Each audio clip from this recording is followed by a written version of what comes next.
আপনাদের প্রত্যেকটা স্ব অবস্থানে থেকে আপনাদের পণ্যকে ভাই আপনার নাম কি?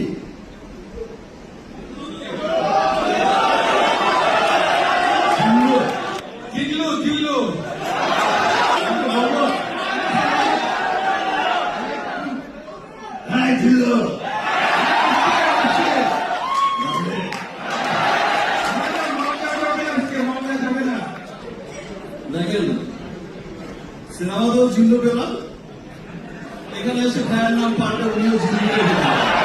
শুধু সিনেমায় আমার জিল্লু থাকে না, রিয়েল লাইফেও আমার অনেক জিল্লু থাকে। আর জিল্লুরা সবসময় আমাকে প্রোটেক্ট করে রাখে, আমাকে ভালোবাসা দিয়ে রাখে, তাই তো? ও মাই গড, মেগাস্টার শাকিব খান নতুন লুকে আবারও সবার সামনে ধরা দিলেন। গতকালকে একটা অনুষ্ঠানে শাকিব খানের এই লুকটা নিয়ে তিনি এই অনুষ্ঠানে হাজির হন, আর এই লুকটা নিয়ে নেট দুনিয়া এখন তুমুল আলোচনা শুরু হয়ে গেছে।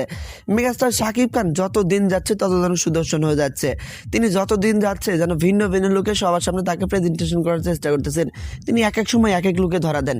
তিনি তাণ্ডবের একটা লুক ছিলেন, তারপরে আপনার বীরের একটা লুক ছিলেন, আবার প্রিয়তমার একটা লুক ছিলেন, সোল্ডার একটা লুক ছিলেন, আবার তিনি প্রিন্সের জন্য নতুন লুকে নিজেকে তৈরি করতেছেন। আসলে তিনি যে মেগাস্টার, তাকে বারবার যেন সুপারস্টার মেগাস্টার হিসেবে কেন উপাধি দেওয়া হয় তার যথেষ্ট প্রমাণ তিনি নিজেই। তো আপনার কাছে মেগাস্টার শাকিব খানের এই লুকটা কেমন মনে হচ্ছে?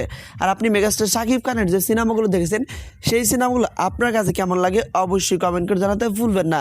মেগাস্টার শাকিব খানের যত দিন যাচ্ছে ভিন্ন ভিন্ন লোকে দেখে তাকে ততবার অবাক হচ্ছি। যত দিন যাচ্ছে তত ফ্যান ফলোয়ার তার বেরিয়ে চলেছে। মেগাস্টার শাকিব খান বাংলাদেশে রাজত্ব করে চলছেন, শুধু বাংলাদেশ নয়, এপার বাংলা বা ওপার বাংলা দুই বাংলাদেশ রাজত্ব একদম চিরদমে চলছে তার। তো মেগাস্টার শাকিব খানের এই লুকটা আপনার কাছে কেমন অবশ্যই কমেন্ট করে জানাতে ভুলবেন না।